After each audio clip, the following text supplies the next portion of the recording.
নবীদের মধ্যে সবচাইতে জবরদস্ত পয়গম্বর ছিলেন মুসা আলাইহিস সালাম। বড় মেজাজওয়ালা নবী, রেগে যেতেন খুব বেশি। থাপ্পড় মেরে একবার ফেরাউনের বাবুর্চিকে মেরে ফেলেছিলেন। অনেক শক্তি আল্লাহ তাআলা তাকে গায়ে দিয়েছিল। তিনি একবার আল্লাহকে আবদার করে বসলেন, রব্বি আরিনি আনজুর ইলাইক। আল্লাহ, আপনি বলেছেন আপনারা দেখা যায় না, কিন্তু আমি দেখতে চাই। আমি কি করতে চাই? জোরে বলেন।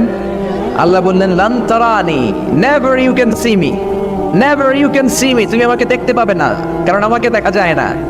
সাইয়েদনা মুসা বললেন, আমি দেখতে চাই। আল্লাহ বললেন, দেখা যায় না। মুসা বলে, দেখতে চাই। আল্লাহ বললেন, দেখা যায় না। মুসা আলাইহিস সালাম বললেন, কথা বলেন না কেন? আল্লাহ বললেন, মুসা বললেন, আল্লাহ বললেন। মুসা বলে দেখতে চায়, আল্লাহ বলে দেখা যায় না। কিন্তু সাইয়েদনা মুসা আলাইহিস সালাম ছেড়ে দেবার পাত্র নয়, হেরে যাবার পাত্র নয়, পিছু হটার পাত্র নয়। মনে যেটা উঠেছে আদায় করার পাত্র হলো মুসা, ঠিক কি না? উনি বললেন, রব্বি আরিনি আনজুর ইলাইক। আল্লাহ, আপনি আমারে দেখা দেন, আমি দেখতে চাই। আল্লাহ বললেন, লান তারানি, never you can see me. ওরে মুসা, এই বায়না ধরো না, আমারে তো দেখা যায় না। এই পৃথিবীর চামড়ার চক্ষু দিয়ে আমাকে দেখা যাবে না। মুসা বললেন, আমি দেখেই ছাড়ব। আল্লাহও বুঝাতে পারেন না, মুসাও ছাড়েন না। অবশেষে নবীর আবদার রব্বুল আলামিন শুনতে রাজি হলেন। আল্লাহ বললেন, মুসা, আগামীকাল অমুক সময়ে গোসল করে ওযু করে তুর পাহাড়ে চলে আসবা। তুমি যখন দেখতেই চাও, আগামীকাল তুর পাহাড়ে চলে এসো। সাইয়েদনা মুসা আলাইহিস সালাম তুর পাহাড়ে চলে এসেছেন, কারণ ওনার ফিলিংস আমাদের ফিলিংস একরকম নয়। আমরা কি আল্লাহর কথা শুনি? জোরে বলেন। কিন্তু ওয়া কাল্লামাল্লাহু মুসা তাকলিমা, উনি আল্লাহর কথা শুনতেন। তো ওনার চিন্তা হচ্ছে, যার কথাটা এত সুন্দর, না জানে উনি দেখতে কত। সুবহানাল্লাহ বলবেন না? আল্লাহ বললেন, মুসা, আগামীকাল আসো, তুর পাহাড়ে আসো। সাইয়েদনা মুসা আলাইহিস সালাম তুর পাহাড়ের উপর চলে গেলেন। আল্লাহ বললেন, মুসা, এটা যেন তেন কোনো খেলা না। আবার তোমারে জিজ্ঞেস করতে চাই, আসলেই তুমি দেখতে চাও কিনা? মুসা আলাইহিস সালামের এক কথা এক দাবি, দেখতে চাই। এক কথা এক দাবি, সেটা কি? আমি দেখতে চাই খোদা, আমি দেখতে চাই আপনাকে। আল্লাহ বললেন, মুসা, এটা সাধারণ খেলা নয়, এটা বিপিএল এর খেলা নয়, এটা আইসিসি নয়, এটা ফিফার খেলা নয়, এটা মুসার সাথে বিশ্ব গভর্নমেন্টের খেলা, ঠিক কিনা? এটা সাধারণ খেলা না, it's a very dangerous game. তুমি যদি স্টার্ট করো, you have to go until the last moment. শেষ পর্যন্ত তোমাকে যেতে হবে, ঠিক কিনা? মুসা আলাইহিস সালাম এক পায়ে খাড়া। সাইয়েদনা মুসা বললেন, আমি রাজি। আল্লাহ বললেন, ওকে, তাহলে খেলা শুরু করে দিলাম। ও মুসা, তুমি দাঁড়িয়ে থাকো, খেলা এখন শুরু হয়ে যাবে। রব্বুল আলামিন মুসা আলাইহিস সালামের চারিদিকে অন্ধকার করে দিলেন। কি করে দিলেন? চারিদিকে 4 ফারসাক এলাকা, 1 ফারসাকে 12 মাইল, 4 ফারসাকে অনেক লম্বা একটা জায়গা, 3-12-36 কিলোমিটার জায়গা আল্লাহ অন্ধকার করে দিলেন। ঘুটঘুটে অন্ধকার, এত অন্ধকার সাইয়েদনা মুসা আলাইহিস সালাম নিজের হাতটাও নিজে দেখে না। এবার মনের মধ্যে একটু ভয় চলে আসছে, কোন আওয়াজ নাই, অন্ধকার। এবার মনের মধ্যে ভয় এসেছে, কিন্তু আল্লাহকে দেখতে চায়। ওই নেশায় এখনো অন্তরের মধ্যে কিছু সাহস আছে না নাই? সাহস নিয়ে দাঁড়িয়ে আছেন। এবার আল্লাহ চারিদিকে আলোকিত করে দিলেন। এবার বললেন, মুসা, আরো কিছু কাজ আছে। তোমার চারদিকে 4 ফারসাক এরিয়ার মধ্যে কোনো প্রাণী থাকতে পারবে না। কোনো মশা থাকবে না, মাছি থাকবে না, ইঁদুর থাকবে না, ব্যাঙ থাকবে না, পাখি থাকবে না। সবগুলো পশু আর প্রাণীকে বললেন, আল্লাহ বললেন, তোমরা বাইরে চলে যাও, বাউন্ডারির বাইরে চলে যাও। বাংলাদেশের সাথে ইন্ডিয়ার খেলা, আপনারা দর্শক মাঠে ঢুকতে পারবেন? বলেন, ঢুকলে খেলা হবে? খেলাটা হবে। আল্লাহ বললেন, সবাই বাইরে চলে যাও। সব বাইরে চলে গেল। এবার আল্লাহ বললেন, মুসা, তোমার 2 কাঁধের মধ্যে 2 ফেরেশতা আছে না নাই? কিরামান, তাদেরকেও বাইরে পাঠানোর দরকার আছে না নাই? আল্লাহ বললেন, তোমরাও 4 দিক থেকে বাউন্ডারি দেয়া এরিয়ার বাইরে তোমরা চলে যাও। এবার রব্বুল আলামিন বললেন, আল্লাহর স্পেশাল সিকিউরিটি ফোর্স ফেরেশতাকে তোমরা 4 দিকে বাউন্ডারি দাও। স্পেশাল সিকিউরিটি ফোর্স ফেরেশতা কাদের সাথে কাঁধ লাগিয়ে, পায়ের সাথে পা লাগিয়ে 4 দিকে একটা বাউন্ডারি দিলেন। চিল্লায়ে বলেন, আল্লাহু আকবার। এবার সাইয়েদনা জিবরাইলকে আল্লাহ বললেন, ও জিবরাইল, তুমিও ঢোকার চেষ্টা করো না, তুমিও বাইরে চলে যাও। সুবহানাল্লাহ। সাইয়েদনা জিবরাইল বলে, আল্লাহ, আমাকে তৈরির পর থেকে, আমাকে রূহ দেওয়ার পর থেকে আজ পর্যন্ত তোমারে আমি দেখি নাই।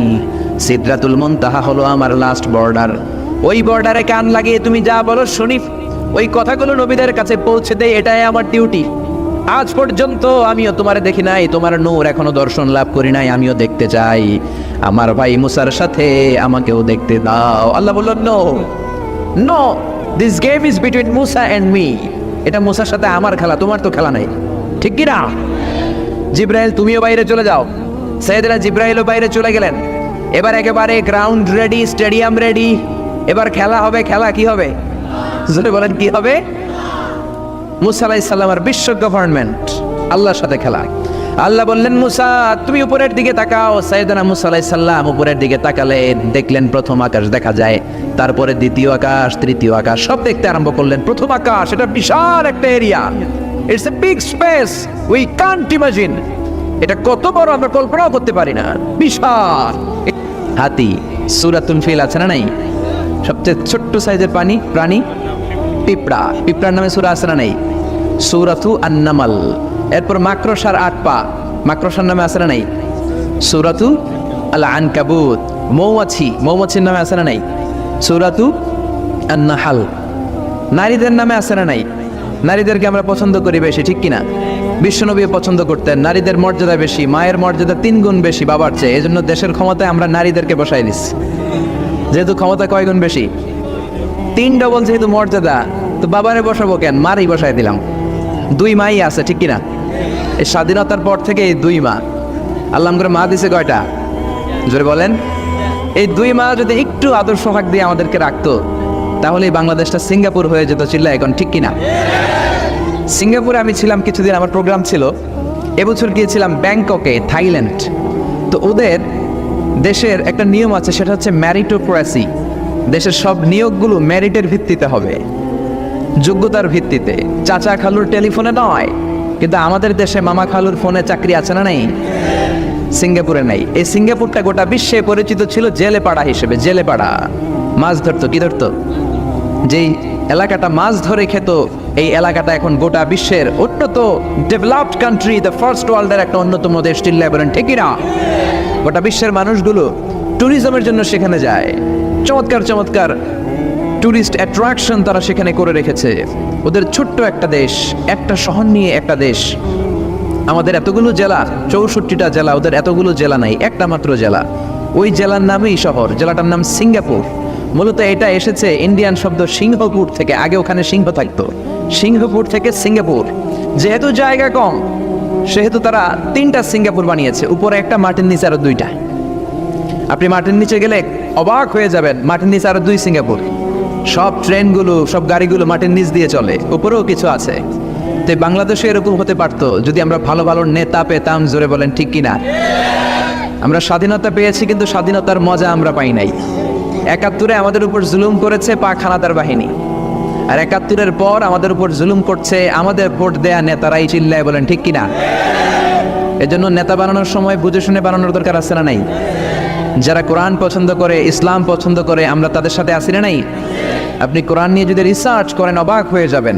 মানুষের নামে আল্লাহ সূরা দিলেন, প্রাণীর নামে সূরা দিলেন, চাঁদের নামে সূরা দিলেন, সূর্যের নামে সূরা দিলেন। কি অবাক করা কাণ্ড! দেশগুলো হচ্ছে 30 ভাগ, আর সাগর হচ্ছে 70 ভাগ। চিল্লায় বলেন আল্লাহু আকবার। তার মানে এই পৃথিবীর তুলনায় কত ছোট্ট একটা জায়গায় এই সূর্য উপরে আমরা বসে আছি। কত নগণ্য আমি, কত ক্ষুদ্র আমি, কত ছোট্ট আমি, ঠিক কিনা? এই পৃথিবীটা হচ্ছে আমাদের সৌরজগতের অনেকগুলো গ্রহের মধ্যে থেকে ছোট্ট সাইজের একটা গ্রহ। এই যে সূর্যের আলো আমরা প্রতিদিন পাই, যেটার আলো প্রায় 8 মিনিট 20 সেকেন্ড ব্যয় করে আমাদের দিকে আসে, সেকেন্ডে 1,86,000 মাইল বেগে। এই সূর্যটা এত বিশাল পৃথিবীর চাইতে 13 লক্ষ গুণ বড়। আর আসতে বলেন সুবহানাল্লাহ। সূর্যই কি পৃথিবীর সবচাইতে বড় সাইজের তারা? নো, সূর্যের চেয়েও অনেক বড় তারা আছে। ব্যাটেলজিউস নামে একটা তারা আছে, যেই তারাটা, যে সূর্য পৃথিবীর চেয়ে 13 লক্ষ গুণ বড়, ওই ব্যাটেলজিউস তারা সূর্যের চেয়ে 33 কোটি গুণ বড়। তার মানে এই না ব্যাটেলজিউসই পৃথিবীর সবচেয়ে বড় তারা। সূর্যের পরে পৃথিবীর সবচেয়ে কাছের তারার নাম হচ্ছে প্রক্সিমা সেন্টারাই, তারপরে আলফা সেন্টারাই এ, আলফা সেন্টারাই বি, এটা ক্যারিনা, ব্যাটেলজিউস, এরকম করতে করতে এক একটা তারা বিশাল বড়। এই সবগুলো তারা মিলে আমাদের গ্যালাক্সি। আমাদের গ্যালাক্সিতে অনেকগুলো তারা। আমাদের গ্যালাক্সির নাম হচ্ছে মিল্কি ওয়ে। এর মানে এই নয় মহাবিশ্বে মাত্র একটা গ্যালাক্সি। বিজ্ঞানীদের ধারণা প্রথম আকাশের নিচে প্রায় 400 বিলিয়ন গ্যালাক্সি রয়েছে। চিল্লায় পড়েন আল্লাহু আকবার। এরকম হাজারো গ্যালাক্সি নিয়ে আমাদের ইউনিভার্স, এরকম হাজারো ইউনিভার্স গোটা বিশ্বে আছে না নাই? এই সবগুলোকে প্রথম আসমানের নিচে রেখে আসমানটাকে সুশোভিত করেছে কে? সাইয়েদনা মুসা আলাইহিস সালাম প্রথম আসমানের দিকে তাকালেন, ওনার চোখের পাওয়ার বাড়িয়ে দিল কে? উনি এই গ্যালাক্সি দেখতে আরম্ভ করলেন, ব্ল্যাক হোল দেখতে আরম্ভ করলেন, ইউনিভার্স গুলো দেখতে আরম্ভ করলেন, ডিফারেন্ট ল অফ নেচার নিয়ে যত ইউনিভার্স আছে তিনি দেখলেন। তারপরে দ্বিতীয় আকাশ, একটার চাইতে আরেকটা বড়, একটার চেয়ে আরেকটা বড়। আমরা কিন্তু প্রথম আকাশ দেখি না। নাসার বিজ্ঞানীরা আজীবন গবেষণা করেও প্রথম আকাশের নাগালে যেতে পারবে না। তারা যেখানে যায় এটা হচ্ছে প্রথম আকাশের মহাশূন্য। এটা কি? প্রথম আকাশের মহাশূন্য, তারপরে প্রথম আকাশ, তারপরে দ্বিতীয় আকাশের মহাশূন্য, তারপরে দ্বিতীয় আকাশ, তারপরে তৃতীয় আকাশের মহাশূন্য, তারপর তৃতীয় আকাশ। একটার চাইতে আরেকটা বড়। কত বড়? বিশ্বনবী বললেন তোমার হাতের আংটিটা, কোনটা? আংটিটা যদি সাহারা মরুভূমিতে ফেলে দাও, তাহলে সাহারা মরুভূমির তুলনায় তোমার আংটি যত ছোট, আল্লাহর দ্বিতীয় আকাশের তুলনায় আল্লাহর প্রথম আকাশটা ঠিক তত ছোট। এভাবে তৃতীয় আকাশ আরো বড়, চতুর্থ আকাশ আরো বড়। সাইয়েদনা মুসা আলাইহিস সালাম দেখলেন 7 আকাশ দেখলেন। তারপরে তিনি দেখলেন সিদরাতুল মুনতাহা দেখা যায়, সেখান থেকে দেখলেন 4টা ঝর্ণা, 4টা নদী, 2টা জান্নাতে ঢুকেছে, 2টা নদী সিদরাতুল মুনতাহা থেকে দুনিয়ায় এসেছে। একটা নদীর নাম হলো মিশরের নীল নদী, আরেকটা হলো ইরাকের দজলা নদী। সুবহানাল্লাহ। তারপরে নজর করে তাকালেন, সেখানে দেখলেন তিনি কোরআনের বাড়ি দেখা যায়। বাল হুয়া কুরআনুম মাজিদুন ফি লাওহিম মাহফুজ। নাম শুনেছেন? লাওহে মাহফুজ কার বাড়ি? কোরআনের বাড়ি। লাওহে মাহফুজ কার বাড়ি? নজর করে দেখে কোরআনের বাড়ি দেখা যায়। সাইয়েদনা মুসা আলাইহিস সালামের চোখের পাওয়ারকে বাড়িয়ে দিয়েছে কে? ওনার চোখের মেকানিজম, মেগাপিক্সেলকে প্রখর করে দিয়েছে কে? তারপরে নজর করে দেখলেন বাইতুল মামুর দেখা যায়, যেই বাইতুল মামুর হলো ফেরেশতাদের কিবলা। আমরা হাজে গেলে, উমরায় গেলে আল্লাহর ঘরকে সেন্টারে রেখে চারদিকে তাওয়াফ করি, লাব্বাইক আল্লাহুম্মা লাব্বাইক বলে আল্লাহরে ডাকি। ফেরেশতারা এই কাবার চারদিকে তাওয়াফ করে না, তাদের জন্য আরেকটা ঘর, আল্লাহর বানানো আরেকটা ঘর 7 আকাশের উপর আছে না নেই? সেটার নাম হচ্ছে আল বাইতুল মামুর। সব ফেরেশতারা সেখানে তাওয়াফ করে, একবার করে ঢুকে 70,000 জন। একবার যারা ঢুকার চান্স পায় কিয়ামত পর্যন্ত দ্বিতীয়বার চান্স তার কপালে জুটবে না। সুবহানাল্লাহ। তারপরে তিনি নজর করে দেখলেন আরশ দেখা যায়, কুরসি দেখা যায়। তারপরে নজর করে সাইয়েদনা মুসা আলাইহিস সালাম দেখলেন আল্লাহর 70,000 নূরের পর্দা দেখা যায়। 70,000 নূরের পর্দা দেখা যায়। সেখান থেকে আল্লাহ গায়বী আওয়াজ দিয়ে বললেন, মুসা লাস্ট ডেস্টিনেশনে চলে এসেছো, একবারে ফাইনাল গেট। এই গেটের পরে আর ফিরে যাওয়ার কোনো জায়গা নাই। শেষবারের মতো জিজ্ঞেস করি, খেলা কি চলবে নাকি থামিয়ে দেব? সাইয়েদনা মুসা বলে চলবে। সাইয়েদনা মুসা বললেন কি চলবে? কি সাহস ওনার, কি শক্তি ওনার, কি মেধা ওনার, কি কিউরিসিটি ওনার, কি অদম্য আগ্রহ ওনার। উনি বললেন খেলা চলবে। এত দূর এসেছি, পিছনে ফিরে তাকানোর মানুষ আমি নই, ঠিক কি না? আল্লাহ বললেন মুসা তাহলে ঠিক আছে, খেলা শুরু হয়ে যাবে, একটু শক্ত হয়ে দাঁড়াও। সুবহানাল্লাহ পড়েন। এই প্রথম আল্লাহ তার নূরের তাজাল্লির ফোকাস পৃথিবীতে ঠেলে দিবেন, এর আগে পড়ে নাই। আল্লাহু আকবার। সাইয়েদনা মুসা আলাইহিস সালাম শক্ত হয়ে দাঁড়ালেন। ফালাম্মা তাজাল্লা রাব্বুহু জাআলাহু দাক্কাও ওয়া খাররা মুসা সাইকা। ফালাম্মা তাজাল্লা রাব্বুহু লিল জাবাল। আল্লাহ বললেন মুসা তবে একটা কথা শুনে রাখো, এত দুর্বল করে তোমাদের বানিয়েছি। ওয়া খুলিকাল ইনসানু দাঈফা। মানুষ কি সবল নাকি দুর্বল? সবল না দুর্বল? 2 বার পাতলা পায়খানা হইলে চেহারার দিকে আর তাকানো যায় না, ঠিক কি না? আজকের জান্নাতুন নাইম এপ্রিল বিশ্ব সুন্দরী, 20 বছর পরে বিশ্ব পেতনিও না, ঠিক কি না? অসুস্থ হলে মানুষ দুর্বল হয়ে যায়, বিপদ আসলে মানুষ কাবু হয়ে যায়, বয়সের ভারে মানুষের চামড়াগুলো ঝুলে যায়। মানুষ কি সবল নাকি দুর্বল? জোরে বলেন, সবল নাকি দুর্বল? সে আল্লাহ বললেন গোলাম চাইতে হবে শুধু আমার কাছে। সব নবীরা এইভাবে দোয়া করেছেন।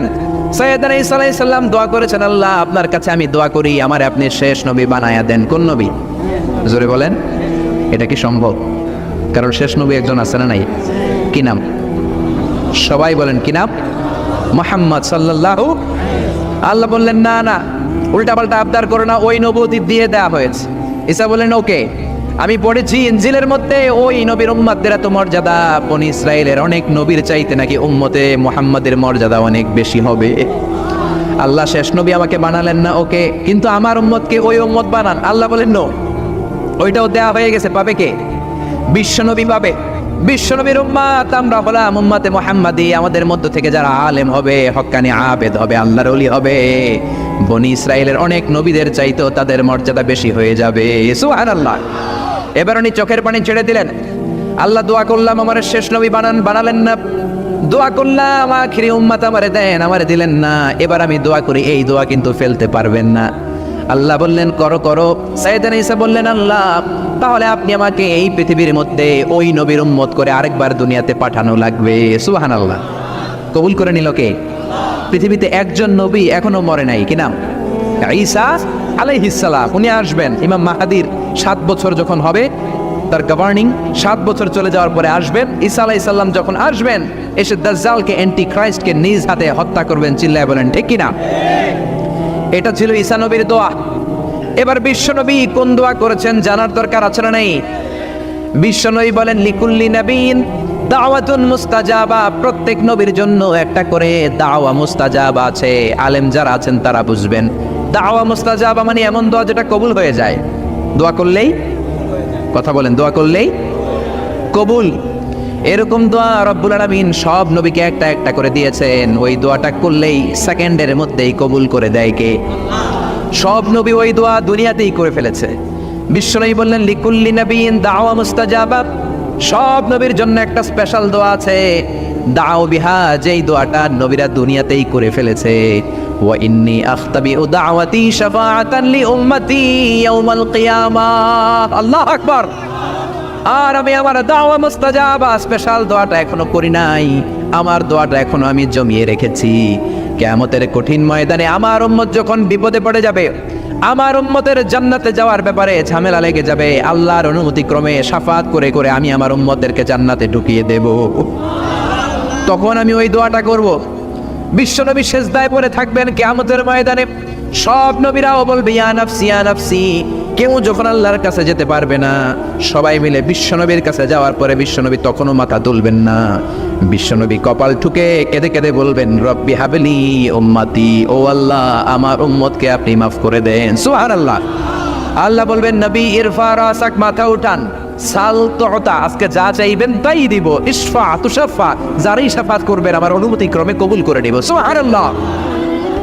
বিশ্বনবী চাইলে ওই দোয়াটা দুনিয়াতেই করতে পারতেন অন্য নবীদের মতো, ঠিক কিনা? অন্য নবীরা যেমনি নিজেদের প্রয়োজনে ওই দোয়াটা দুনিয়াতেই করেছে, আমার নবীকে ওই রকম করেছে নাকি? তার মানে আমার নবীর আমাদের জন্য মায়া বেশি না কম?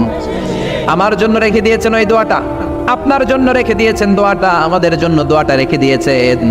আমরা যখন কিয়ামতের ময়দানে বিপদে পড়ে যাব, বিশ্বনবী দোয়া করে করে আমাদেরকে জান্নাতে ঢুকিয়ে দিবেন, ঠিক কিনা?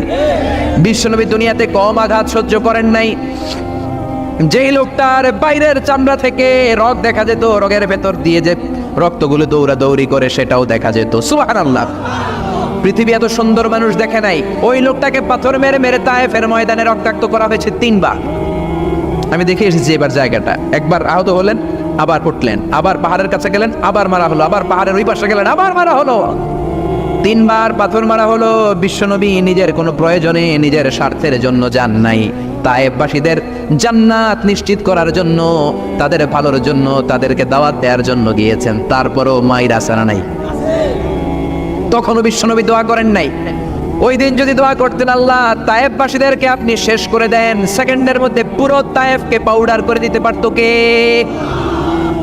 উহুদের ময়দানে তীর এসে বিশ্বনবীর দাঁতের মধ্যে বিঁধে গেল, ঝরঝর করে রক্ত ঝরলো। ওই কঠিন দিনেও বিশ্বনবী ওই দোয়াটা করেন নাই, ঠিক কিনা? বদরের ময়দানে 313 জন সাহাবী নিয়ে বিশ্বনবী চোখের পানি ছাড়ছেন। আবু বকর বলেন ইয়া রাসূলুল্লাহ, ইয়া হাবিবাল্লাহ, মাথা উঠান। আপনি এমন ভাবে দোয়া করেছেন আমার মন সায় দেয়, আমার মন বলে আজকের দোয়া আল্লাহ ফেরাবে না, ওঠেন। বিশ্বনবী চাইলে ওই জন্য বলতে পারতেন কুরাইশদেরকে আল্লাহ আপনি নাস্তানাবুদ করেন, করে দিত কে? প্রচন্ড ক্ষুধার সময় বিশ্বনবী যখন মক্কায় কেঁদে কেঁদে হয়রান, তখন ওই দোয়াটা করেন নাই, ঠিক কিনা? 3 বছর আত্মীয় স্বজন সহ শিয়াবে আবু তালেবে জেল খেটেছেন। কয় বছর? জোরে বলেন। প্রথম বছর খেয়েছে ছাগলের গোশত, সবাই ছাগল পালতো, নিজেদের ছাগলের গোশতগুলো খেয়েছে। দ্বিতীয় বছর কোনো ছাগল নেই, ছিল ছাগলের রোদ্রে শুকানো চামড়াগুলো পানিতে ভিজিয়ে ভিজিয়ে চামড়া খেয়েছে। তৃতীয় বছর ছাগলের চামড়াও নাই, কি নাই? তৃতীয় বছর ছাগলের চামড়াও নেই, ছিল গাছের বাকল, গাছের পাতা। শিয়াবে আবি তালেবে বিশ্বনবী গাছের পাতা খেয়ে, গাছের চামড়া খেয়ে জীবন ধারণ করেছেন। বিশ্বনবীর এলাকার লোকগুলো, মুমিনগুলো কেঁদে কেঁদে হয়রান, তখনও যদি বিশ্বনবী দোয়া করতেন কবুল করতো কে?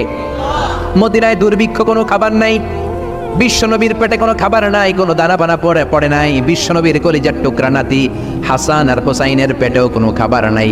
বিশ্বনবীর কলিজার টুকরা ফাতেমার পেটে কোনো খাবার নাই। চাইলে বিশ্বনবী তখন দোয়াটা করতে পারতেন না? বিশ্বনবী মসজিদে নববীতে জোহরের নামাজ পড়ে হাসান হুসাইনকে দেখতে গেলেন, যে দেখে ফাতেমা রান্না করে। আসলে কি রান্না করে? চুলার মধ্যে পাতিল দিয়ে পানি গরম করে আর হাসান হুসাইনকে বুঝ দেয়, ঠিক কিনা? বিশ্বনবীর পায়ের আওয়াজ শুনে ঘুমন্ত হাসান আর হুসাইন জেগে গেল। দৌড়ে এসে নানাজিকে ঝাপটে ধরে ডেকে বলে, নানাজি গতকাল কেন দেখতে আসলেন না? আজকে দুপুর হয়ে গেল, বিকেল হয়ে যাচ্ছে, এখন বুঝি আপনি দেখতে আসার সময় হলো? বিশ্বনবী বললেন, হাসান হুসাইন এই তো এইমাত্র জোহরের নামাজ পড়ে আসলাম, তোমাদের খোঁজ খবর নিতে এসেছি। হাসান আর হুসাইন বলল, কি খোঁজ খবর নিবেন?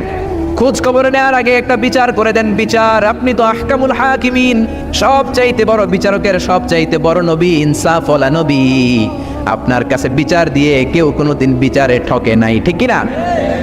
আপনি একটা বিচার করেন। বিশ্বনবী বললেন, কিসের বিচার?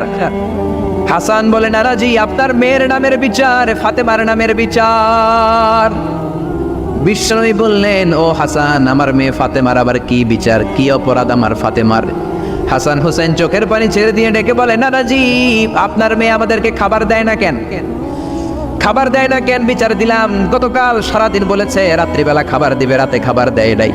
আমাদেরকে বলেছে তোমরা ঘুমিয়ে যাও, আমি রান্না করি, সকালে দিব। ঘুমিয়ে গেলাম, সকালবেলায় খাবার চাইলাম, আপনার মেয়ে ফাতেমা তখন আমাদেরকে খাবার দেয় না। দাদা, আমরা ছোট্ট দুইটা মানুষ ক্ষুধার জ্বালায় বেহুশ হয়ে যাই, আর সহ্য করতে পারি না, আপনার মেয়ে খাবার দেয় না। দুপুর হয়ে গেল, দুইজনে কান্নাকাটি করি, আপনার মেয়ে এখন পর্যন্ত আমাদেরকে খাবার দেয় নাই। আমরা দুজন তো আর সহ্য করতে পারি না, কেন আপনার মেয়ে আমাদের সাথে এমন করে? আপনার কাছে বিচার দিলাম, আপনি বিচার করেন। বিশ্বনবী আর কি বিচার করবেন? দাদা করে বিশ্বনবী চোখের পানিগুলো ছাড়েন, হুসাইনকে জড়িয়ে ধরলেন, হাসান রে জড়িয়ে ধরলেন, ডেকে বললেন, হাসান রে কাছে আয়। বিশ্বনবী শাম দেশের জুব্বা পড়তেন, শাম দেশের জুব্বাটা উপরের দিকে উঠালেন, হাসান রে দেখালেন, এই তো দেখ তোর নানার পেটের মধ্যে 3টা পাথর বাঁধা। একদিন না খেয়ে থাকার কারণে তোদের পেটে এত জ্বালা, এত কষ্ট। আমি বিশ্বনবীর পেটে গত 3 দিন যাবত কোনো দানা পানি পড়ে নাই। আমি বিশ্বনবী তো না খেয়ে আছি রে হাসান, আমি তো 3 দিন না খেয়ে আছি, আমার পেটেও তো কিচ্ছু নাই। নানাও কাঁদলেন, নাতিও কাঁদলেন, পুরো পৃথিবীও কাঁদলো, ঠিক কিনা? ওই কঠিন ক্ষুধার দিন, ওই কঠিন দুর্ভিক্ষের দিন বিশ্বনবী যদি তার স্পেশাল দোয়াটা করতেন, জান্নাত থেকে জিব্রাইলকে দিয়ে খাবারের বস্তা পাঠিয়ে দিত কে? ওই দিনও বিশ্বনবী দোয়াটা করে নাই। আমার জন্য, আপনার জন্য, আমাদের জন্য দোয়াটা এখনো আসরা নাই। হাজার ব্যথা বেদনার পরে ফিরে আসনি তুমি আপন ঘরে, দিনের আলো তুমি ছড়িয়ে দিতে চলে গেলে মদিনায় মক্কা ছেড়ে। হে রাসূল তোমাকে ভুলি আমি কেমন করে? হে রাসূল তোমাকে ভুলি আমি কেমন করে? খেয়ে না খেয়ে দিন প্রচারের কাজে নিজেকে দিয়েছ বিলিয়ে, তাই ফের কাফিরেরা চিনল না সে আলো। দুষ্ট ছেলেদের পিছু দিল লেলিয়ে, পাথরের আঘাতে ক্ষত বিক্ষত হয়ে সারা শরীর থেকে রক্ত ঝরে। হে রাসূল তোমাকে ভুলি আমি কেমন করে? হে রাসূল তোমাকে ভুলি আমি কেমন করে? পড়েন আল্লাহু আকবার। কি দিল দরিয়া নবী ছিল, নিজের বিপদের কথা ভুলে গিয়ে, নাতির বিপদের কথা ভুলে গিয়ে, ফ্যামিলির কথা ভুলে গিয়ে উম্মতের জন্য কেঁদেছে, ঠিক কিনা? গোটা বিশ্বের জন্য শিক্ষা এনেছে, সভ্যতা এনেছে, আমাদেরকে ভদ্রতা শিখিয়েছে। আর ওই নবীরে গালি দেয় এরকম কিছু ব্লগার বাংলার জমিনে আছে না নাই? তারা মানুষ নাকি শয়তান? এগুলো পিতৃ পরিচয়হীন জারদ সন্তান, জোরে বলেন ঠিক কিনা? 2 জায়গায় কেউ যদি আমাদেরকে ইনসাল্ট করে আমরা সহ্য করতে পারি না। এক হচ্ছে কোরআন, কোরআনকে নিয়ে গালি দিলে আমাদের কলিজায় আগুন আসে না নাই? বিশ্বনবীরে গালি দিলে কলিজায় আগুন ধরে যায়, যদি না ধরে যায় তুমি মুমিন নও, তুমি মুনাফিক। চিল্লা এখন ঠিক কিনা? বিশ্বনবীরে গালি দিলে কলিজায় আগুন লাগে, কলিজায় আগুন লাগে মুসলমান। কার কার লাগে তো হাত উঁচু করে আল্লাহর দেখা। লিল্লাহি তাকবীর, লিল্লাহি তাকবীর, লিল্লাহি তাকবীর। আল্লাহ আমাদের হাতগুলোকে কবুল করে নেক, আমরা পড়ি আমিন। আর জোরে পড়েন আমিন। এজন্য বিশ্বনবীর সুন্নাহ আমাদের আসল সম্বল। বিশ্বনবী যে শিক্ষা আমাদের কাছে রেখে গিয়েছেন সেটাই সম্বল, ঠিক কিনা? বিশ্বনবীর আগের গুনাহ মাফ, পরের গুনাহ মাফ, তারপরেও তিনি আল্লাহর কাছে যখন দোয়া করতেন ছোট্ট বাচ্চার মতো হাউ মাউ করে কেঁদে দোয়া করতেন। আমরা করি? আমাদের কান্না আসেই না। এত পাষাণ আমাদের হৃদয়, এত আধুনিকতার মধ্য দিয়ে আমরা সময় কাটাচ্ছি। সোশ্যাল মিডিয়ার ভেতরে আমাদের এত সময় দেয়া হয়। এই সোশ্যাল মিডিয়া আমাদেরকে ঘুমাতে দেয় না, আমাদেরকে স্বাভাবিকভাবে চলতে দেয় না, আমাদের অন্তরটাকে নরম হতে দেয় না, ঠিক কি না? আমাদের কান্না আসে না, আমাদের হৃদয় পাষাণ হয়ে গেছে, আমাদের হৃদয় নরম হয় না। অন্যের দুঃখে আমরা দুঃখ পাই না, অন্যের দুঃখে যারা দুঃখ পায় না তারা মানুষ হতে পারে না, ঠিক কি না? ছাগলের পেট থেকে বেরোলে ওইটারে আমরা বলি ছাগল, গরুর পেট থেকে বেরোলে আমরা ডাকি গরু, মুরগির পেট থেকে বেরোলেই সেটা মুরগি হয়ে যায়, কিন্তু মানুষের পেট থেকে বেরোলে সেটা মানুষ হয় না, ওইটারে মানুষ বানাতে হয়, ঠিক কি না? এই দুনিয়া এখন তো আর সেই দুনিয়া নাই, মানুষ নামের মানুষ আছে, দুনিয়া বোঝাই, সেই মানুষের ভিড়ে আমার আসল মানুষ নাই, ঠিক কিনা? আসল মানুষের বড় অভাব। অন্যের দুঃখে কাঁদবে, অন্যের জ্বালা নিজের অন্তরেও জ্বালার সৃষ্টি করবে, সেই মানুষ আর নাই, ঠিক কিনা? বিশ্বনবীর আগের গুনাহ নাই, পরের গুনাহ নাই, তারপরেও মুনাজাতে হাউমাউ করে কাঁদতেন। তিনি দোয়ায় বলতেন, আল্লাহ ইন্নী আব্দুক ওয়াবনু আবদিক ওয়াবনু আমাতিক নাসিয়াতি বিয়াদিক। ও আল্লাহ, আমি আপনার গোলাম, গোলামের ঘরের গোলাম, বান্দির ঘরের গোলাম। আল্লাহ আমি আপনার গোলাম, গোলামের ঘরের গোলাম, মানে আমার বাপ আব্দুল্লাহ আপনার গোলাম, আমরা গোলাম বংশের। সুবহানাল্লাহ। গোটা বিশ্বের শ্রেষ্ঠ মানুষটা নিজের গোলাম বলতে দ্বিধাবোধ করতো না, বলতো আমি আপনার গোলাম, গোলামের ঘরের গোলাম, বান্দির ঘরের গোলাম, নাসিয়াতি বিয়াদিক। আমার মাথার চুলের ছুটি আপনার হাতের মুঠোয়, আমার চুলের ছুটি আপনার হাতের মুঠোয়, গোলামের মতো যেখানেই টানবেন আমি ওখানেই যাব। আল্লাহু আকবার। এই ছিল বিশ্বনবীর বিনয়। নিজেকে গোলাম বলতে স্বাচ্ছন্দ্য বোধ করতেন, কোনোদিন জীবনে অহংকার করেন নাই। কোনোদিন বিশ্বনবী কারোর সাথে মুসাফা করতে যে নিজে আগে হাত টানেন নাই, যতক্ষণ না ওই লোকটা তার হাত টেনে নিয়েছে। সুবহানাল্লাহ। আর বিশ্বনবীর হাত ছিল আলিয়ানু মিনাদ দিবাজ, বিশ্বনবীর হাত ছিল রেশমের কাপড়ের চেয়েও নরম। সিল্ক চিনেন? সিল্ক, সিল্কের কাপড়ের চেয়ে বিশ্বনবীর হাত ছিল নরম। এই নরম হাত মুসাফার মধ্যে যে একবার পাইতো কেউ ছাড়তে চাইতো না, ধরেই রাখতে। আর বিশ্বনবী নরম হৃদয়ের নবী, কেউ যদি না ছাড়ে বিশ্বনবীও ছাড়তেন না। সুবহানাল্লাহ। ওই নবী মোনাজাতে কাঁদতেন। এজন্য ভাইরা এই কথা বললেন না আল্লাহ আমার দোয়া শোনে না, আপনি দোয়ার মতো দোয়া করেন নাই, এজন্য শোনে নাই, ঠিক কি না? দোয়া কবুল হওয়ার রহস্য হচ্ছে চোখের পানি। বিশ্বনবী বললেন দুইটা চোখের পানি আল্লাহর কাছে সব চাইতে সেরা। এক হলো জিহাদের ময়দানে রক্তের ফোঁটা, দ্বিতীয় হলো আল্লাহর ভয়ে মোনাজাতের মধ্যে চোখ থেকে বেয়ে বেয়ে পড়া পানির ফোঁটা। আবার বিশ্বনবী বলেন অনুশোচনার চোখের পানি চোখ দিয়ে নাকের ডগা বেয়ে বেয়ে জমিনে পড়ার আগে ওই দোয়াটা কবুল করে নেয় কে? এজন্য চাওয়ার সময় নিজের ছোট করেন, বলবেন আল্লাহ আমি আপনার গোলাম, গোলামের ঘরের গোলাম, বান্দির ঘরের গোলাম, আমার চাইতে ক্ষুদ্র ছোট কেউ নাই, এমন কোনো গুনাহ নাই আমি করি নাই, তুমি ছাড়া আমারে পার করার কেউ নাই, ঠিক কিনা? এরকম দোয়ার মধ্যে নিজের ছোট করে দেন, আপনার দোয়া কবুল করবে কে? এজন্য সব সময় চাইবে একজনের কাছে, তিনি কে? একদল আছে বা এক শ্রেণীর লোক আছে, রোগে যখন পড়ে তখন আল্লাহরে ডাকে, রোগ ভালো হয়ে যায় আল্লাহরে ভুলে যায়, আছে না নাই? নির্বাচনের আগে আল্লাহরে ডাকে, নির্বাচন শেষ আল্লাহরে ভুলে যায়, আছে না নাই? সমস্যায় পড়েছে আল্লাহরে ডাকে, সমস্যা নাই আল্লাহরে ভুলে যায়, আছে না নাই?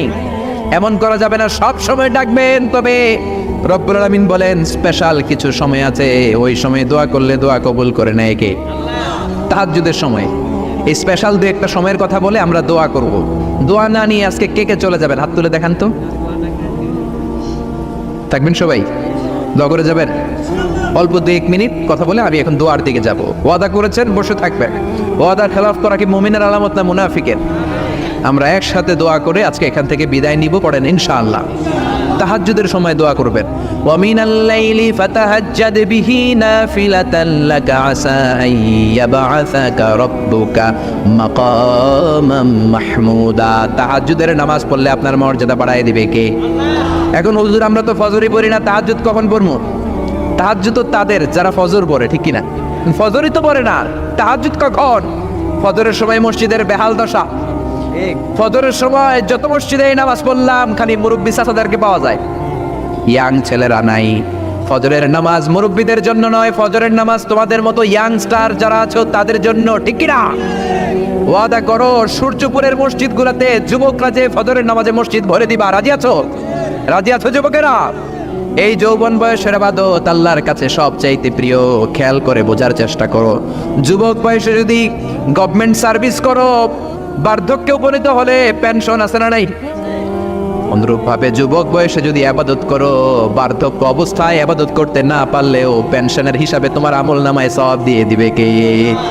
এজন্য যুবক বয়সের ইবাদত আল্লাহর কাছে প্রিয়। মসজিদ তখন ধরে যখন আর কাজ করার সুযোগ নাই। মসজিদে তখন যায় যখন কেউ চাকরিতে নেয় না। মসজিদে তখন যায় যখন ঘরের কেউ তার সাথে কথা বলতে চায় না, মানে বয়স হয়ে গেছে 70। তখন দাড়ি রাখে, যখন শেভ করতে গেলে হয় গাল কাটবে নয় ব্লেড ভাঙবে, ঠিক কিনা? এজন্য যুবক বয়সে মসজিদে যাও। এখন তোমাদের রক্ত গরম, যা চাও তোমরা তাই করতে পারো। যেই মুরব্বী বাবাদের দাড়িগুলো পাকা হয়ে গিয়েছে তারাও তোমাদের মতো ওই বয়সটা পার করে এসেছে, ঠিক কিনা? দুদিনের দুনিয়া, অল্প কয়েকটা বছরের ব্যবধানেই তোমার চুল পাকতে শুরু করবে। তোমার এই রক্ত গরম শরীরটাও ঠান্ডা হয়ে যাবে। তোমার আশেপাশে আর কেউ ঘুরবে না, কেউ তোমারে ডাকবে না, কেউ তোমারে গুনবে না। চিল্লায় বলেন ঠিক কিনা? এজন্য কিয়ামতের দিন বিশ্বনবী বলেন, বনি আদম 5টা প্রশ্নের উত্তর না দিয়ে কেউ পা নাড়াতে পারবে না। এর মধ্যে একটা প্রশ্ন হলো, যৌবন বয়সটা তুমি কেমন কাজে লাগিয়েছো? যৌবন বয়সে কি ইসলামের পক্ষে স্লোগান দিয়েছো নাকি আমার বামপন্থীদের দলে গিয়েছো, ঠিক কিনা? যৌবন বয়সে কি তাফসির মাহফিলে গিয়েছো নাকি মমতাজের গানের কনসার্টে গিয়েছো? যৌবন অবস্থায় তুমি কি কোরআনের অর্থ পড়েছো, ইসলামী সাহিত্য পড়েছো নাকি চটি বই পড়েছো, ঠিক কিনা? পাই টু পাই কিয়ামতের দিন জিজ্ঞেস করবে কে? চিল্লায় বলেন কে? এজন্য তাহাজ্জুদের অভ্যাস করেন। যারা তাহাজ্জুদ পড়ে তাদের চেহারায় একটা আলাদা গ্লেজ আছে। লোকটা কালো হলেও, যদি কালো রঙের লোক হয়, একটা গ্লেজ আছে। আমার অনেক কালো বন্ধু আছে। আমি মিশরে পড়েছি, students of more than 100 nationalities, we use to study, stay and dwell in the same place. 100টারও বেশি দেশের ছাত্র থাকতাম। আমার অনেক আফ্রিকান বন্ধু ছিল, কুচকুচে কালো, তেল তেলে, কিন্তু কালো হলেও চেহারা একটা সৌন্দর্য আছে না নাই? এজন্য কালো মানুষও যদি তাহাজ্জুদ পড়ে চেহারায় নূর বাড়িয়ে দিবে কে? 2 নম্বরে হলো আযান আর ইকামতের মাঝখানে যদি দোয়া করে, ওই দোয়া কবুল করে কে? এটা অনেকে জানে না। আযান দিয়েছে, মসজিদে গিয়েছে, সুন্নত নামাজ পড়ে বসে আছে, কখন ইকামত হবে, আরো 5 মিনিট বাকি, মাথা চুলকায়, আছে না নাই? মোবাইল টেপাটেপি করে, ফেসবুকিং করে, ঘড়ির দিকে তাকায় আছে, ঘড়ির কাঁটাও ঘুরে, ওর মাথাও ঘুরে, আছে না নাই? তো বসে থাকবা কেন তুমি? 5 মিনিট সময় আছে, চাইতে হবে কার কাছে? বাজারে যাওয়ার সময় যেমনি আপনি লিস্ট করে নিয়ে যান, এটা লাগবে ওটা লাগবে, মসজিদে যাওয়ার সময় মোবাইলে টুকি নিয়ে যান, কাগজের টুকি নিয়ে যান। আল্লাহ আমার সুন্দরী বউ লাগবে, বউ দাও, দিবে কে? এই বেটা দিবে কে? নেককার বিবি লাগবে, দিবে কে? গোল্ডেন এ প্লাস পেতে চাই, দিবে কে? উমরা করতে চাই, পাসপোর্টে ভিসা লাগে না, ভিসা করে দিবে কে? দুরারোগ্য ব্যাধি, অনেক ওষুধ খেলাম, অনেক দেশে গেলাম, কোনো ডাক্তার ভালো করতে পারে না, কিন্তু ডাক্তারেরও বড় ডাক্তার আছে না নাই? কেউ যেটা পারে না, পারে কে? আযান ইকামতের মাঝখানে দোয়া আল্লাহ ফেরায় না। হাদিস এসেছে, দুআ লা ইরাদ্দু বাইনাল আযানি ওয়াল ইকামা। আযান এবং ইকামতের মাঝখানের সময়টাতে দোয়া করবেন। তারপরে বিশ্বনবী বললেন, দুবুরা সালাওয়াতিল মাকতুবা, ফরজ নামাজের পরে দোয়া করলে কবুল করে কে? আমাদের দেশে আসসালামু আলাইকুম ওয়া রাহমাতুল্লাহ, আসসালামু আলাইকুম, আমিন ইয়া আরহামার রাহিমিন, আছে না নাই? এই দোয়া বিশ্বনবী এইভাবে দোয়া করতেন না। বিশ্বনবী সালাম ফেরানোর পরে পড়তেন আল্লাহু আকবার। কি পড়তেন? নামাজ শুরু আল্লাহু আকবার দিয়ে, শেষও আল্লাহু আকবার দিয়ে, তারপরে সাহাবীদের দিকে ফিরে বসতেন। আমাদের দেশে শুধু ফজরের নামাজ আর আসরের নামাজ, এই 2 ওয়াক্তে ইমাম সাহেব ফিরে বসে, ঠিক কিনা? তো সুন্নাহ হচ্ছে 5 ওয়াক্ত নামাজেই ইমাম সাহেব মুসল্লিদের দিকে ফিরে বসবে। এরপরে বিশ্বনবী পড়তেন 3 বার আস্তাগফিরুল্লাহ, আস্তাগফিরুল্লাহ, আস্তাগফিরুল্লাহ। তারপরে বিশ্বনবী পড়তেন আল্লাহুম্মা আনতাস সালাম ওয়া মিনকাস সালাম, এই দোয়াটা। এরপরে পড়তেন রাদিতু বিল্লাহি রাব্বা, এই দোয়া। এরপরে পড়তেন আল্লাহুম্মা লা মানিআ লিমা আ'তাইতা ওয়া লা মু'তিয়া লিমা মানা'তা ওয়া লা ইয়ানফা'ু যাল জাদ্দি মিনকাল জাদ। তারপরে আয়াতুল কুরসি পড়তেন। তারপরে বিশ্বনবী 33 বার সুবহানাল্লাহ, 33 বার আলহামদুলিল্লাহ, 33 বার আল্লাহু আকবার, আছে না নাই? এই তাসবিহগুলো আগে আপনি পড়বেন ঠান্ডা মাথায়। এরপরে যদি দোয়া করতে মনে চায়, সম্মিলিত মনে চায় করেন, একা একা মনে চায় করেন, বা হাত তোলা ছাড়া এমনি মুখে করেন, সমস্যা নাই, কিন্তু আগে তাসবিহগুলো পড়তে হবে। চিল্লায় বলেন ঠিক না? এই তাসবির সুন্নাত নাই। মানুষগুলো এত অস্থির, সালামের পরে কখন বেরোবে, কখন বেরোবে? মনে হয় পাবলিক টয়লেটে ঢুকছে, ঠিক কিনা? পাবলিক টয়লেট হচ্ছে এমন জায়গা যে পাবলিক টয়লেটের ভিতরে আছে ও বের হওয়ার জন্য ছটফট করে, আর যে বাইরে সিরিয়াল ধরে আছে ও ঢোকার জন্য ছটফট করে, ঠিক কিনা? মনে হয় পাবলিক টয়লেটে এসেছে, মসজিদে ঢুকেছ, আল্লাহুম্মা বলে তুমি ঢুকে গেলা আল্লাহর নাম নিয়ে। যখন মসজিদে ঢুকে গেলা তোমার মাথার উপরে রহমত ঢালছে কে? মসজিদ হচ্ছে রহমতের জায়গা। সালাম ফেরানোর পরে তাসবিহ পড়েন, তারপরে আপনি দোয়া করেন। এজন্য সালাম ফেরানোর পরে দোয়া কবুল করে কে? এরপরে বিশ্বনবী বললেন ইনদা নুজুলিল মাতার, আকাশ থেকে যখন বৃষ্টি নামে ওই বৃষ্টি নামার সময় যদি দোয়া করেন দোয়া কবুল করে কে? আর দোয়া লা ইউরাদ্দু তাহতাল মাতার, তুফান ওই বৃষ্টি না, ভ্যাপসা একটা গরম, এই গরমটাকে দূরে সরিয়ে দেওয়ার জন্য একটা ঝিরিঝিরি ঝিরিঝিরি বৃষ্টি পড়ে। ওই বৃষ্টির নিচে দাঁড়িয়ে বৃষ্টির পানি নিয়ে দোয়া করলে কবুল করে কে? জানেই না মানুষ, ঠিক কিনা? বরং বৃষ্টি আসলে গান গাওয়া শুরু করে দেয়, এই বৃষ্টি ভেজা রাতে তুমি চলে যেও না। আছে না নাই? তো চলে যাবো না, কি করবো? থেকে যাবো তোমার সাথে? এগুলো করা যাবে না। বৃষ্টি রহমতের বৃষ্টি, তুমি বৃষ্টি হাতে নিয়ে দোয়া করো। সুন্দরী বউ লাগবে, দিতে পারে একজন, তিনি কে? এজন্য চাইতে হবে একজনের কাছে, তিনি কে? কদরের রাতে দোয়া করলে আল্লাহ কবুল করে, খতমে কোরআনের পরে দোয়া করলে আল্লাহ কবুল করে, হজের মানাসিকুল হজের মধ্যে যে দোয়া করলে কবুল করে, মুসাফির দোয়া করলে কবুল করে, রোজাদার ব্যক্তি দোয়া করলে আল্লাহ কবুল করে, মাজলুম ব্যক্তি দোয়া করলে আল্লাহ কবুল করে। এজন্য বিশ্বনবী বলেছেন ইত্তাকু দাওয়াতাল মাজলুম, মাজলুমের বদদোয়ারে ভয় করো, ফাইন্না লাইসা বাইনাহু ওয়া বাইনাল্লাহি হিজাব, তার আর তার আল্লাহর মাঝে কোনো পর্দা থাকে না। মাজলুম দোয়া করলেই কবুল, সুবহানাল্লাহ। এরপরে স্পেশাল দোয়া হলো মা বাবার দোয়া। এই দোয়া কোনোদিন ফিরে না, সুবহানাল্লাহ পড়েন। রাজি আছেন মা বাবার কাছে দোয়া চাইতে? রাজি আছেন তো? কোন ঘর আছে যে ঝগড়া হয় না? এরকম কোনো ঘর পৃথিবীতে নাই। ঝগড়া হবে, মা বাবার সাথে মিস আন্ডারস্ট্যান্ডিং হবে, হয়ে যেতে পারে দু চার কথা, কিন্তু ক্ষমা চাইতে হবে, ঠিক কিনা? এজন্য আল্লাহর কাছে চাইতে রাজি আছেন তো? সব সময় আমরা একজনের কাছে চাই। আবার এই চাঁদকে বিশ্বনবী দুই ভাগ করেছিলেন, সেটাও কোরআনে আছে না নাই? ইকতারাবাতিস সাআতু ওয়ানশাক্কাল কামার ওয়া ইয়ারাউ আয়াতান ইয়ারিদু ইয়াকুলু সিহরুম মুস্তামির। বিশ্বনবী আঙ্গুলের ইশারায় চাঁদকে দুভাগ করেছিলেন। মক্কার কুরাইশরা এসে বলল, আব্দুল্লাহর বেটা মুহাম্মদ, তুমি যদি আকাশের পূর্ণিমার জলজলে চাঁদকে দুই ভাগ করে দেখাতে পারো তাহলে বিশ্বাস করবো যে তুমি নবী, আর যদি দেখাতে না পারো তাহলে তুমি নবী নও। বিশ্বনবী গ্রিন সিগন্যালের জন্য উপরে তাকালেন, কারণ বিশ্বনবী মন গড়া কিছু বলতেন না, উপর থেকে সিগন্যাল আসলে তারপরেই বলতেন। চিল্লায় বলেন ঠিক কিনা? বিশ্বনবী গ্রিন সিগন্যাল পেলেন, বিশ্বনবী বললেন অবশ্যই আমি দেখাতে পারবো। শাহাদাত আঙ্গুলি বলি আমরা এটাকে, কিন্তু আরবিতে এটাকে বলা হয় সাব্বাবা। এই সাব্বাবা তুলে উনি বিসমিল্লাহি আল্লাহু আকবার এরকম করলেন, পূর্ণিমার চাঁদটাকে ফেটে দুই ভাগ করে দিল কে? একটা চলে গেল জাবালে আবু কুবাইস, সাফা পাহাড়ের উপরে যে অংশটা, জাবালে আবু কুবাইস আউয়ালু জাবাল ফিল আলাম, পৃথিবীর প্রথম পাহাড়। এই পাহাড় থেকেই অন্যান্য মাউন্টেন রেঞ্জ, এই যে আলাস্কা পর্বতমালা, তারপর মাউন্ট এভারেস্ট, আল্পস পর্বতমালা, তারপর তুরে সাইনা, এই যে সিলসিলাতুল জিবাল, এই সব পাহাড়ি রেঞ্জগুলো এই আবু কুবাইস থেকে গোটা বিশ্বে ছড়িয়ে দিয়েছে কে? চাঁদের এক খণ্ড চলে গেল আবু কুবাইসে, আরেক খণ্ড চলে গেল জাবাল কায়কানের ভেতরে। মক্কার লোকেরা দেখে তো অবাক, কি আজীব তামাশা, চাঁদকে দুই ভাগ করে ফেললো, আবার এই চাঁদকে মিলিয়ে দিল। বিশ্বনবীর এই চমৎকার মুজিজা দেখে হাজার হাজার মক্কার লোকেরা কালিমা পড়ে মুসলমান হয়ে গেল। এই চাঁদের মধ্যে প্রথমে নেমেছিল নীল আর্মস্ট্রং, কি নাম? মহাকাশে যাওয়ার আগে তার আগে কুকুর পাঠিয়েছিল একটা, নাম হচ্ছে কি? লাইকা। লাইকা নামে একটা কুকুর পাঠিয়েছে, যে মরলে আগে কুত্তায় মরুক, আমরা বেঁচে থাকি, ঠিক কিনা? নাসার বিজ্ঞানীরা আগে কুকুর পাঠিয়েছে, পাঠানোর পরে দেখেন আসে বেঁচে থাকে না, কারণ আপনি মাধ্যাকর্ষণ শক্তির বাইরে গেলে ওখানে কোনো বাতাস নাই, ওখানে কোনো আওয়াজ নাই, ওখানে কোনো অক্সিজেন নাই, বাঁচার পরিবেশও নাই। চিল্লায় বলেন ঠিক কিনা? তারপর গেল ভ্যালেন্টিনা তেরেস্কোভা, প্রথম নভোচারী। এদের সাহসের এই ধারাবাহিকতায় 1969-এ অ্যাপোলো 11 নামে একটা স্পেস শাটল দিয়ে নাসার সেই স্টেশন থেকে নীল আর্মস্ট্রং, এডউইন অলড্রিন আর মাইকেল কলিন্স তিন বন্ধু মিলে একটা স্পেস শাটল দিয়ে চলে গেল চাঁদে। চাঁদে তারা নামলো, দীর্ঘ সফর, প্রচন্ড ক্ষুধা, খাওয়ার কিছু নাই, পকেটে ছিল চকলেট, চকলেট তারা খেলো। ইউনাইটেড স্টেটস অফ আমেরিকার পতাকা তারা সেখানে গেড়ে দিল। নীল আর্মস্ট্রং খেয়াল করে দেখে চাঁদের এই মাথা থেকে ওই মাথার মাঝখানটাতে ফাটা। ফাটিয়েছে কে? চিল্লায় বলেন কে? সে পরবর্তীতে পৃথিবীতে এসে বিশ্বনবীর বায়োগ্রাফি পড়ে জানতে পেরেছে এটা বিশ্বনবী আঙ্গুলের ইশারায় ফাটিয়েছিলেন, পড়েন আল্লাহু আকবার। আবার চাঁদের মধ্যে সে একটা মিউজিক শুনতে পেল। কি শুনতে পেল? চমৎকার একটা মিউজিক, কিন্তু পৃথিবীতে এসে কোথাও এই মিউজিক সে পায় না, কোথাও এই মিউজিকের ক্যাসেট অ্যালবাম খুঁজে পায় না। পরে আমেরিকার একটা প্রেয়ার হলের পাশ দিয়ে সে হেঁটে যাচ্ছে, হঠাৎ দেখে ওই মসজিদের ভেতর থেকে ওই মিউজিকটা বাজে যেটা সে চাঁদে শুনেছে। মসজিদে ঢুকে দেখে একজন লোক কানের মধ্যে 2 হাত দিয়ে এই মিউজিকটা বাজায়। আসলে এটা কি মিউজিক না আজান?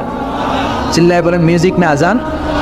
সে ভিতরে ঢুকে মুয়াজ্জিনরে বলে, তুমি এত বড় সিঙ্গার, এত বড় মিউজিশিয়ান, তোমার গান তোমার মিউজিক চাঁদেও বাজে, কি এটা? সে বলল, এটা গান নয়, এটা মিউজিক নয়, এটা হচ্ছে আজান। চিল্লায় বলেন ঠিক কিনা? সে আজানের ধ্বনি আজও আছে না নাই? কিন্তু একদলের আজানের ধ্বনি ভালো লাগে না, এরকমও আছে না নাই? কোরআন ভাল লাগে না, আছে না নাই? ইসলাম ভাল লাগে না, আছে না নাই? বিশ্বনবীকে গালি দেয়, এরকম আছে না নাই? বিশ্বনবী গোটা বিশ্বকে শিখিয়েছে সভ্যতা, সংস্কৃতি, সিভিলাইজেশন। এই মহান মানুষটিকে যারা গালি দেয় এরা মানুষ নয়, এরা পশু, এরা পিতৃ পরিচয়হীন জারদ সন্তান। চিল্লায় বলেন ঠিক কিনা?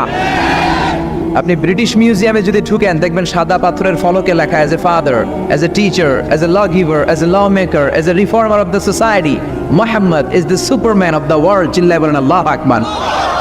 স্বামী হিসেবে, পিতা হিসেবে, নেতা হিসেবে, সমাজ সংস্কারক হিসেবে মুহাম্মদ হচ্ছে এই পৃথিবীর একজন সুপারম্যান।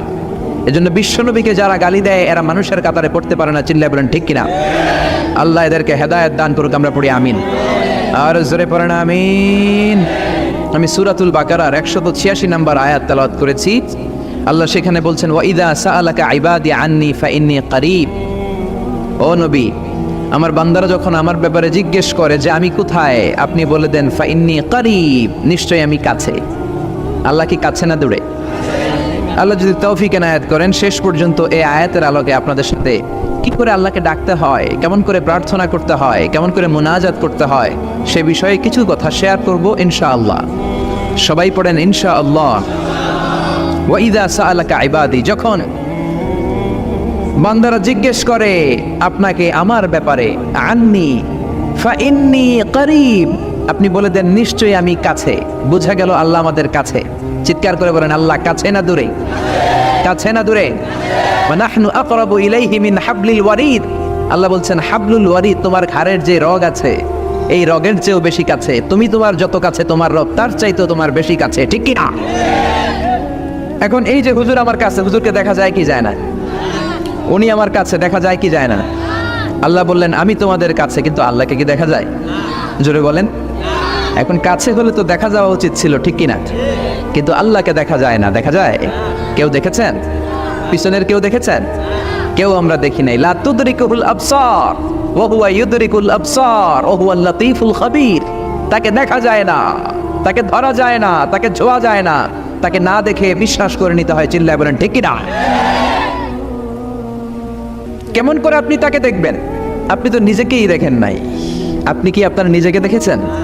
আচ্ছা বলেন তো, আপনি কি আপনার চোখ দেখেন আয়নার সাহায্য ছাড়া? এই যে আমি এখন বসে আছি, আমি কি আমার চোখ দেখতে পাই আয়না ছাড়া? আপনারা আমার চোখ দেখতে পান, আমি আপনার চোখ দেখতে পাই, কিন্তু আমরা কি আমাদের চোখ দেখতে পাই? আমরা কি আমাদের পিঠ দেখতে পাই? আয়নার সাহায্য ছাড়া কি পিঠ দেখেছেন? আয়নার সাহায্য নিয়েও তো পিঠ দেখা অনেক কঠিন, ঠিক কিনা? তো আপনি নিজেকেই দেখেন নাই ঠিক মতো, আর নিজের স্রষ্টাকে দুনিয়াতে বসেই দেখতে চান, এটা অসম্ভব। পৃথিবীতে বসে আল্লাহকে দেখা যায় না। আল্লাহকে দেখতে হলে জান্নাতে যাওয়ার দরকার আছে না নাই? এজন্য রব্বুল আলামিন বলেন, গোলাম আমারে দেখা যায় না, আমারে না দেখে বিশ্বাস করতে হয়, কিন্তু দেখা না গেলেও আমি কাছে না দূরে? কাছে না দূরে?